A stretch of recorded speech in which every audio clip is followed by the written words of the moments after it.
अस्सलाम वालेकुम dear viewers, मैं हूं आपका होस्ट मोहम्मद अवैस। आप देख रहे हैं ऑटोकैड स्विचगेयर डिजाइनिंग कोर्स। जैसा कि प्रीवियस वीडियो में मैंने आपको एक छोटा सा टास्क दिया था। टास्क ये था कि एक मल्टी स्टोरी बिल्डिंग है, उसमें आपके पास डिफरेंट टाइप्स के लोड लगे हुए हैं, तो आपने उनका करंट फाइंड करना था, बेसिकली उनका लोड फाइंड करना था। उसके लिए जो हमारे पास फॉर्मूला यूज होना था वो था P equals to V I cos phi. अब इसमें P क्या है? P हमारे पास इसमें पावर है, जो एक्चुअल पावर है। V हमारे पास वोल्टेजेस है, वोल्टेजेस हम यहाँ पर 220 लेंगे क्योंकि हमारा जितना भी हमने जो लोड देखा था वो सारा हमारा सिंगल फेज है। उसके बाद जो हमारे पास I है वो करंट है जो कि हमने फाइंड आउट करना है, और cos फाई हमारे पास पावर फैक्टर है। इसी फार्मूले में अगर थोड़ी सी आप चेंजेस करें तो ये हमारे पास ये एक्चुअल फार्मूला बन जाता है, जिसमें V और जो cos फाई है ये इधर आकर डिवाइड हो गए, तो इससे हमारा जो करंट है वो फाइंड आउट हो जाना था। होप सो आप लोगों ने फाइंड आउट कर लिया होगा। अगर नहीं किया तो मैं आपको यहाँ पर बता देता हूँ इसका क्या बेसिक लॉजिक है। हमने प्रीवियस लेक्चर में देखा था कि हमारे पास ये डिफरेंट टाइप्स के लोड्स थे: ceiling lights, air condition, bracket fan, computer, printer etcetera. तो इसकी क्वांटिटीज भी हमने देख चुके थे और इसकी हमने पावर्स भी देख ली थी कि पर यूनिट इसकी पावर कितनी है और इसकी टोटल पावर कितनी है। तो अब आपने इंडिविजुअली हर लोड टाइप के अगेंस्ट उसका करंट है वो निकालना है। तो सबसे पहले हम यहाँ पर बात करते हैं सीलिंग लाइट्स की। अच्छा, यहाँ पर एक और आपको बात बताता चला जाऊं कि बेसिकली जो लोड की टाइप्स होती हैं वो तीन टाइप्स होती हैं। अगर हम यहाँ पर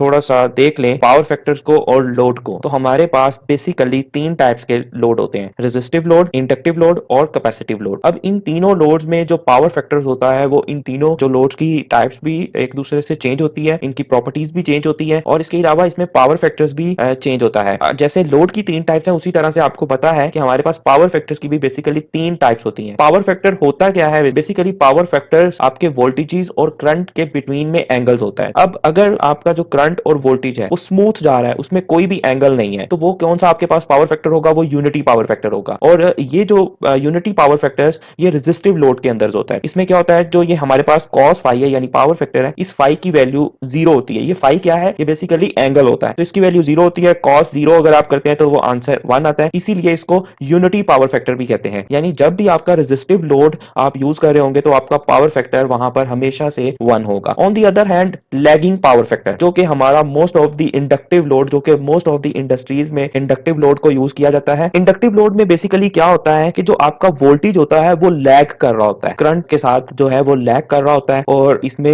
वोल्टेज और करंट के बिटवीन कोई एंगल बन रहा होता है। मोस्टली एंगल्स 30, 35, इसकी वैल्यूज चेंज हो सकती हैं। तो अगर आप इस पे 35 cos 35 रखें तो पावर फैक्टर्स है वो 0.7 बन जाता है। तो हमारी प्रायोरिटी यही होती है कि हम पावर फैक्टर्स को 1 के आसपास लेकर आए। तो उसको लाने के लिए हम इंडस्ट्रीज में पीएफआई पैनल्स लगाते हैं, जिसमें हम कैपेसिटर बैंक्स की हेल्प से हम जो है पावर फैक्टर है उसको 1 के पास पास लेकर आ रहे होते हैं। अब जो हमारे पास जो थर्ड टाइप होती है लीडिंग पावर फैक्टर, ये इसके ऑपोजिट होता है लैगिंग पावर फैक्टर में। इसमें जो आपका करंट है वो लैग कर रहा होता है और वोल्टेजेस लीड कर रहे होते हैं। इसमें भी समहाउ एंगल होता है, वैल्यू होती है एंगल की, पावर फैक्टर इसका भी चेंज होता है। ये कैपेसिटिव लोड का जो पावर फैक्टर होता है वो लीडिंग होता है, और इंडक्टिव लोड का जो पावर फैक्टर होता है वो हमारे पास लैगिंग होता है। तो अगर हम अपने प्रोजेक्ट की बात करें तो यहाँ पर जो सीलिंग लाइट्स है ये हमारे पास रेजिस्टिव लोड है। इसी वजह से हम यहाँ पर जब कैलकुलेशन जिसके करंट की कर रहे होंगे तो 220 हम यानी सिंगल फेज वोल्टेजेस लेंगे, ये हमारे पास पावर मल्टीप्लाई विद 1 करेंगे। 1 मल्टीप्लाई करने की रीजन यहाँ पर ये है क्योंकि यहाँ पर यूनिटी पावर फैक्टर है। ऑन दी अदर हैंड जब हमारे पास जो सेकंड टाइप एयर कंडीशन आता है तो इसमें एयर कंडीशन क्या है? ये हमारे पास इंडक्टिव लोड है। जिस टाइप में मोटर्स इन्वॉल्व हो जाए, ठीक है, वाइंडिंग इन्वॉल्व हो जाए, तो आप समझ जाएं कि वो हमारे पास इंडक्टिव लोड है। तो एयर कंडीशन में ऑब्वियसली मोटर्स होती हैं, तो ये इंडक्टिव लोड है। तो इंडक्टिव लोड में मैंने आपको बताया था कि जो हम पावर फैक्टर लेंगे वो हम 0.8 की बेस पर कैलकुलेशंस कर रहे होंगे। तो यहाँ पर 0.8 लिया, इसको आप सिंपल कैलकुलेशंस करें तो हमारे पास एयर कंडीशंस जो 10 यूनिट थे उनका ये हमारे पास लोड आ गया। ब्रैकेट फैन भी मोटर्स इन्वॉल्व है, तो ऑब्वियसली इंडक्टिव लोड हो गया 0.8, इसको भी हमने मल्टीप्लाई कर दिया। कंप्यूटर्स जो कि हमारे पास अगेन रेजिस्टिव लोड है, तो यहाँ पर हम इसकी जो वैल्यू है वो 1 रखेंगे। उसके बाद अगर हम प्रिंटर्स की बात करें तो प्रिंटर्स में भी 1 रखेंगे। एग्जॉस्ट फैन 1 एचपी का है, इसलिए इसमें हम 1 रखेंगे, और 1 motor of 2 HP inductive load है तो इसमें हम 0.8 रखेंगे। और इसी तरह से वाटर डिस्पेंसर में भी हम पावर फैक्टर जो है वो 1 रख के अपनी जो लोड की कैलकुलेशंस है वो हम कंप्लीट कर लेते हैं इस तरह से। तो ये तो बेसिकली मैंने आपको टास्क दिया था, तो अगर तो आपने इसी तरह से किया है तो वेल एंड गुड। अगर आपको कोई मिस्टेक थी, होप सो आपकी वो कंफ्यूजन भी क्लियर होगी और आप अपनी मिस्टेक को भी करेक्ट कर लेंगे। उसके बाद हम नेक्स्ट डिस्कस करते हैं वापटा का टैरिफ। अब यहाँ पर हम प्रोजेक्ट डिजाइन कर रहे हैं तो हमने अब यहाँ पर लोड की कैलकुलेशंस कर ली। सबसे पहला जो हमारा स्टेप होता है वो लोड की कैलकुलेशंस होता है। अब उसके बाद हम बात करते हैं कि हमारा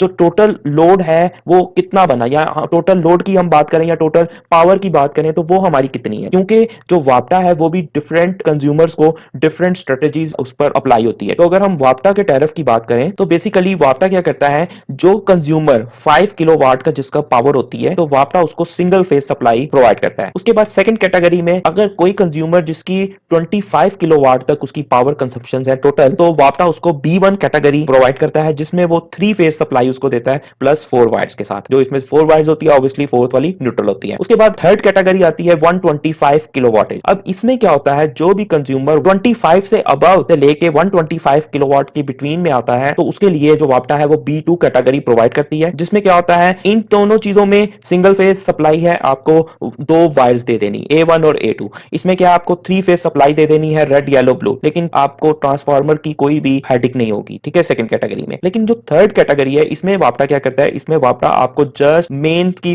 3 वायर्स पकड़ा देता है। इसमें ट्रांसफार्मर भी आपका अपना होता है, लोड को बैलेंस भी आपने खुद करना होता है, आपने ट्रांसफार्मर की मेंटेनेंस भी, और एवरीथिंग जो भी एक्सपेंस आपका आता है वो आपने खुद से करना होता है, फेजेस को आपने बैलेंस करना होता है। तो ये चीजें हैं। वैसे इसमें अगर वापटा के टैरिफ की बात करें तो इसमें और भी कैटेगरीज आती हैं। यहाँ पर मैंने अपने प्रोजेक्ट के अकॉर्डिंग जो आपको मैं करवा रहा हूँ उसके अकॉर्डिंग मैंने ये जस्ट 3 को डिस्कस किया। आप इसके बारे में फर्दर नॉलेज लेना चाहते हैं तो आप इंटरनेट से इसके बारे में सर्च कर सकते हैं। ओके, अब हमारा जो प्रोजेक्ट है, हमारा प्रोजेक्ट ये थर्ड कैटेगरी में आ रहा है। किस तरह से आ रहा है अभी हम देख लेते हैं। देखें, अगर हम वापटा की कैटेगरी को देखें, हमारा जो प्रोजेक्ट है वो कौन सी कैटेगरी में आ रहा है, तो हम बेसिकली ये जो एक्चुअल पावर है इन सारी पावर्स को एड अप करते हैं। ये देखें, ये सीक्वेंस में एड अप कर दिया। इनको एड अप करने के बाद हमने जब टोटल किया तो हमारे पास बन रहा है 53,000 वाटेज, जिसको अगर हम किलोवाट्स में करें तो ये 53 किलोवाट्स बनता है, जो कि हमारा B2 कैटेगरी में आता है, जिसमें अब हमारा ट्रांसफार्मर्स भी हमने खुद से परचेस करना है, उसकी जो मेंटेनेंस है वो भी हमारे ऊपर है। उसके बाद जो फेजेस में हमने लोड को बैलेंस करना है वो भी हमने खुद से करना है, और भी छोटी छोटी चीजें जितना भी सब कुछ वो अब हमारी हेडिक है। अब इसमें वापटा इन्वॉल्व नहीं होगा। यहां तक क्लियर हो गया। हमने अभी तक क्या किया, अपने लोड की प्रॉपर कैलकुलेशंस की है। सबसे पहले हमें क्लाइंट ने एक प्रोजेक्ट दिया,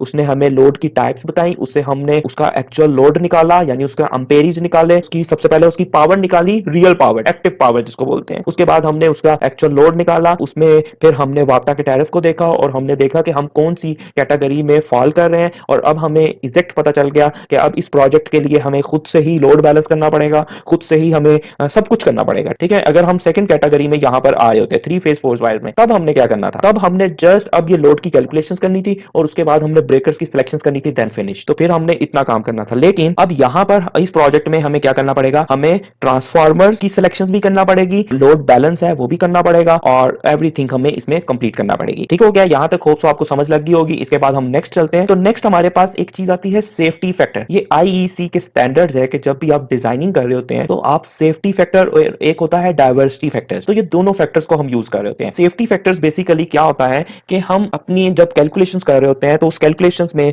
हम स्टैंडर्ड्स बनाया हुआ है आईईसी ने, उस स्टैंडर्ड के अकॉर्डिंग हम उसमें सेफ्टी मार्जिन डाल रहे होते हैं अपनी कैलकुलेशंस में। अगर हम यहां पर आईईसी के स्टैंडर्ड की बात करें 60439-1, आप इंटरनेट पर इसको सर्च भी कर सकते हैं। जो आईईसी का स्टैंडर्ड है उसके अकॉर्डिंग वो ये कहता है कि अगर आप एलवी स्विच गियर्स, याद रहे हम लाइटनिंग डिस्ट्रीब्यूशन बोर्ड को डिजाइन कर रहे हैं जो कि डीबीज में आता है। तो डीबीज क्या है, basically low voltage switch gears हैं, ठीक है। हमने पढ़ा था ना कि लो वोल्टेज स्विच गियर्स ऐसे स्विच गियर्स हैं जिनकी रेंज 1000 वोल्ट से कम कम पर आती है। तो यहां पर हम जो है एलवी स्विच गियर्स को डिजाइन कर रहे हैं, उसकी हम कैटेगरी डीबीज को सिलेक्ट किया हुआ है, जिसमें हम लाइटनिंग डिस्ट्रीब्यूशन बोर्ड को सिलेक्ट कर रहे हैं। अब इसमें क्या है कि 1.35 टाइम्स आप स्विचिंग डिवाइसेस में ये फैक्टर लगा देते हैं और 1.5 टाइम्स आप कंट्रोल डिवाइसेस में लगा देते हैं। स्विचिंग डिवाइसेस वो डिवाइसेस जो स्विचिंग यानी कंट्रैक्टर, रिलेज, और अगर कंट्रोल डिवाइसेस की बात करें तो ब्रेकर्स, फ्यूजेस एटसेट्रा, ये चीजें आ जाती हैं। इस तरह का जो मल्टी स्टोरी बिल्डिंग जैसा प्रोजेक्ट होता है तो इसमें हम यहाँ पर कॉन्ट्रैक्टर और रिलेज को यूज नहीं कर रहे, क्योंकि हम यहाँ पर कंट्रोलिंग नहीं कर रहे, अभी हम जस्ट प्रोटेक्शंस कर रहे हैं और अपने लोड को डिस्ट्रीब्यूशंस कर रहे हैं। तो यहाँ पर अब ये 135 वाला फैक्टर यूज ही नहीं होगा, क्योंकि हमारे इस प्रोजेक्ट में हम कॉन्ट्रैक्टर और रिलेज को यूज नहीं करेंगे। वो हम नेक्स्ट प्रोजेक्ट में इंशाल्लाह इसको भी करेंगे, इसके ऊपर भी आपको सारी डिटेल बतानी है। अभी जो हमने काम करना है वो हमने ब्रेकर्स की सिलेक्शंस करनी है बेसिकली। तो ब्रेकर्स की सिलेक्शंस के लिए जो हमारे पास सेफ्टी फैक्टर है वो है 1.5 टाइम्स। अब हमने क्या करना है, जो हमने एक्चुअल लोड निकाल लिया था इसको हमने 1.5 से मल्टीप्लाई कर देना है। ये सिंपल आप देख सकते हैं कि ये मैंने सारी कैलकुलेशंस आपके लिए करके रखी हुई है, क्योंकि अगर वीडियोस में करो तो वो बहुत ज्यादा टाइम वेस्ट होता है। तो ऑलरेडी यहाँ पर की हुई है, ये देखेंगे हमारे पास एक्चुअल लोड निकल आया था सीलिंग लाइट्स का, इसको 1.5 से मल्टीप्लाई कर दें तो ये देखें हमारे पास एक्चुअल लोड 25.45 था। सेफ्टी फैक्टर का मार्जिन लगाकर, यानी थोड़ा सा हम उसमें मार्जिन लगा देते हैं, तो हमारे पास 38.18 एम्पेरेज आ जाता है। एयर कंडीशंस का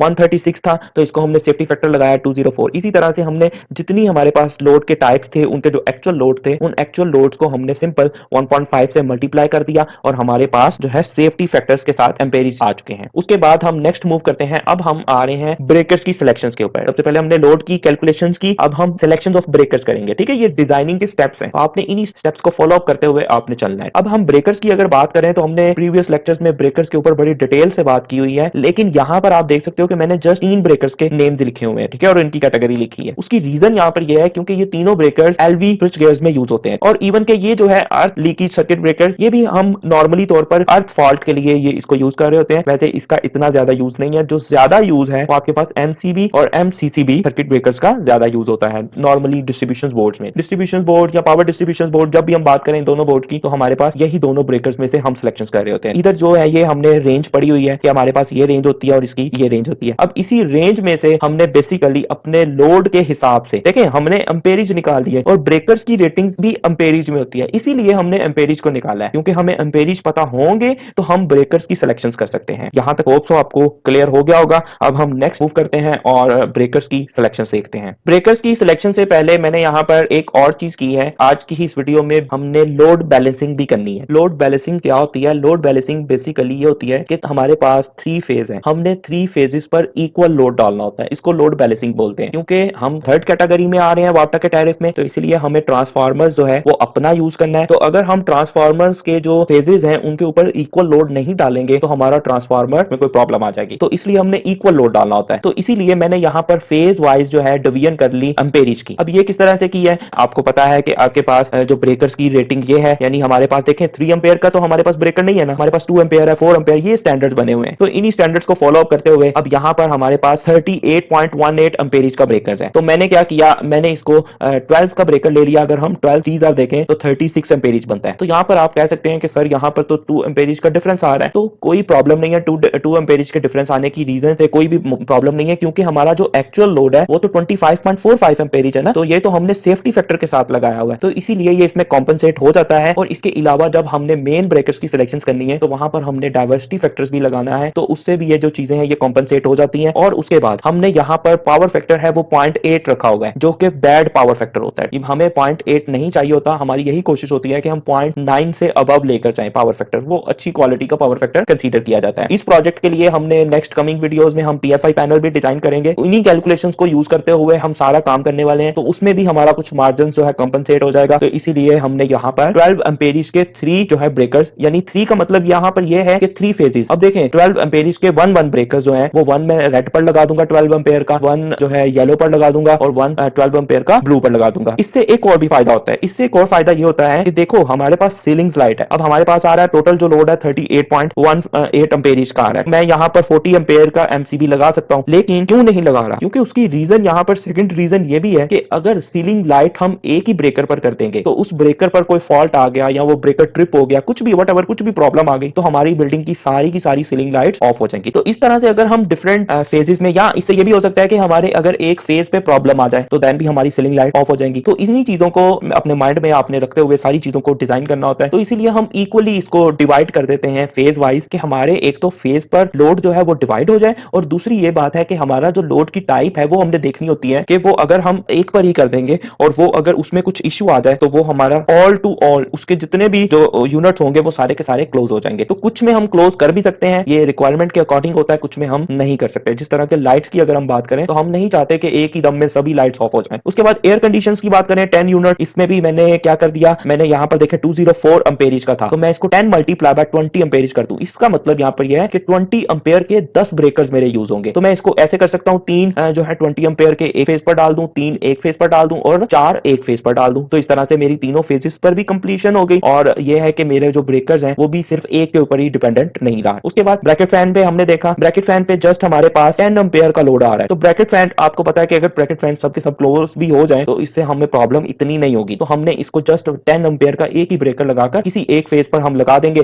जैसा कि यहाँ पर हमारा एक फेज पर 4 एम्पेरिज का लोड आ रहा है, तो वो हमने लोड बैलेंसिंग आज की इस वीडियो में ही हमने आगे करनी है। उसके बाद कंप्यूटर्स की बात करें तो ये 60 एम्पेयर थे टोटल, उसका जो सेफ्टी फैक्टर के साथ जो उसका लोड निकला, तो यहाँ पर हमने 20 एम्पेरिज के 3 ब्रेकर्स लगा दिए। उसके बाद प्रिंटर्स में हमने 6 एम्पेरिज के 2 लगा दिए, और इसी तरह से एग्जॉस्ट फैन उसमें हमने 10 एम्पेरिज के 3 लगा दिए। वाटर पंप्स उसमें हमने 12 एम्पेरिज के 3 लगा दिए, और वाटर डिस्पेंसर जो कि हमारे पास सिर्फ उसके 4 यूनिट्स थे, तो हमने 2 ब्रेकर्स हमने उसके यूज कर लिए, 2 यूनिट्स एक ब्रेकर पर डाल दिए और 2 यूनिट्स एक ब्रेकर पर डाल दिए। तो ये हमने हमने फेज वाइज जो है उसकी डिवीजन कर ली अपने लोड की। उसके बाद हम आते हैं, अगर हम एमसीबी की रेटिंग की बात करें तो एमसीबी में हमारा जो कैटेगरी है उसमें ये सारे के सारे ब्रेकर्स हमारे इसी कैटेगरी में आ रहे हैं, तो हमें एमसीसीबी में जाने की जरूरत नहीं है, क्योंकि यहाँ पर जो छोटी रेंज है उसकी ज्यादा यहाँ पर अवेलेबिलिटी है। ठीक है, जैसा कि आप देख सकते हैं 6 एम्पेरिज का, तो यहाँ पर तो 6 एम्पेरिज का कोई भी ब्रेकर नहीं है, 10 एम्पेरिज का, यहाँ पर 10 का भी नहीं है, तो 12 का। लेकिन जो बड़ी कैटेगरी हमारी यूज हो रही है हमारे प्रोजेक्ट में, दैट इज 20 एम्पेरिज, वो इसमें भी लाइक कर रही है। यहाँ पर देखें एमसीबी में यहाँ पर भी है 20 एम्पेरिज, लेकिन हमारी बाकी कैटेगरी इसमें लाइक कर रही है, तो ये हमारे के लिए कोई जरूरी नहीं है कि हमने एमसीसीबी को ही यूज करना है। अगर यहाँ पर ही हमारी अवेलेबिलिटी हमें मिल रही है तो हम यहीं से अपने ब्रेकर्स की सिलेक्शंस कर सकते हैं। तो इसी तरह से हमने अब यहाँ पर टोटल सिलेक्शंस कर ली कि अब हमारे पास 20 एम्पेरिज के जो ब्रेकर्स हैं वो टोटल कितने हैं,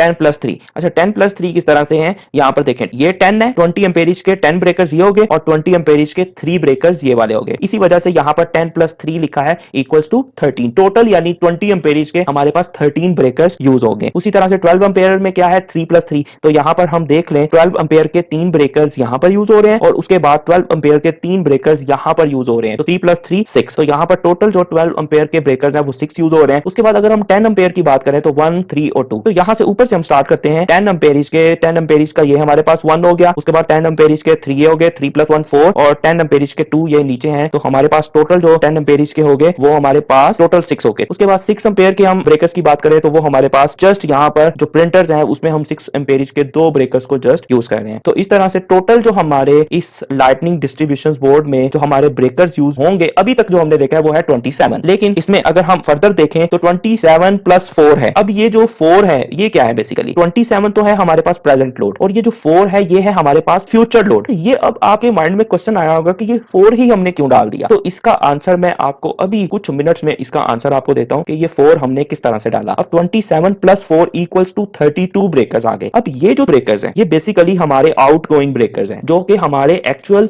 लोड के साथ लगे हुए हैं, लेकिन हमें एक मेन ब्रेकर की भी तो जरूरत होगी ना, जो हमारा ट्रांसफार्मर से हमारी सप्लाई आ रही होगी इन छोटे ब्रेकर्स में, तो उसको हम इनकमिंग ब्रेकर्स बोलेंगे। तो उसको भी अगर हम ऐड अप कर दें तो हमारे पास जो टोटल ब्रेकर्स हैं वो 32 ब्रेकर्स हमारे इस प्रोजेक्ट में यूज होंगे। अब उसके बाद नेक्स्ट हम आते हैं, यहां तक हमने सिलेक्शंस ऑफ ब्रेकर्स कर ली। अब हम नेक्स्ट आते हैं, नेक्स्ट हमारा टॉपिक है जी कि हमने अब लोड को बैलेंस करना है। लोड को बैलेंस किस तरह से करना है, हमने तीनों फेजेस पर इक्वल लोड को डालना है, रेड येलो ब्लू। तो सबसे पहले हम 20 एम्पेरिज के ब्रेकर की बात करते हैं। तो हमने यहां पर देखा था कि 20 एम्पेरिज के टोटल ब्रेकर्स हमारे पास कितने हैं 13। अगर हम इनको इक्वली डिवाइड करें तो हमने रेड पर 5 ब्रेकर्स डाल दिए और 4 येलो पर डाल दिए और 4 ब्लू पर डाल दिए। 4+4 8 एंड 8+5 जो कि हमारे पास 13 बनते हैं। यहां तक क्लियर हो गया। उसके बाद 12 एम्पेयर के हमारे पास कितने ब्रेकर्स हैं जी, 12 एम्पेयर के हमारे पास टोटल 6 ब्रेकर्स हैं। तो 6 ब्रेकर्स हैं तो इनको तो हम सिंपल, ये तो नजर आ रहा है, हम इक्वली 2 सब पर डाल देंगे तो ये हमारा बैलेंस हो जाएगा। तीनों फेजेस पर हमने एक जैसा लोड करना है, या अगर एक जैसा एग्जैक्ट नहीं भी होता तो इसके आसपास करना है। उसके बाद अगर हम 10 एम्पेरिज की बात करें तो 10 एम्पेरिज के टोटल जो हमारे पास ब्रेकर्स हैं वो कितने यूज हो रहे हैं, हमारे पास 10 एम्पेरिज के 6 हो रहे हैं। तो ये भी सिंपल, जिस तरह से 12 एम्पेयर में आपने किया था कि 2 कर दें, इसी तरह इस पर भी आप 2 कर दें। उसके बाद हमारे पास 6 एम्पेरिज के जस्ट 2 ब्रेकर्स यूज हो रहे हैं, तो इसको मैं यहां पर येलो और ब्लू पर डालूंगा, क्योंकि ऑलरेडी यहां पर ये जो 20 एम्पेरिज का इफेक्ट है ये एज कंपेयर टू येलो और ब्लू के ज्यादा है। अभी भी अगर हम देखें तो यहां पर तो 6 और 6 डाला है ना, यहां पर अभी भी जो अगर हम कैलकुलेशंस करें तो ज्यादा है। जैसा कि ये बिल्कुल मैंने नीचे कैलकुलेशंस की हुई हैं। ये कैलकुलेशंस किस तरह से की हैं, 20 × 5 टोटल, यानी एम्पेरिज निकालने लगा हूं रेड फेस पे, इसी तरह से येलो पे, इसी तरह से ब्लू पे। टोटल एम्पेरिज कितना होगा on the behalf of breakers, breakers की बिहाफ पर, तो 5 ×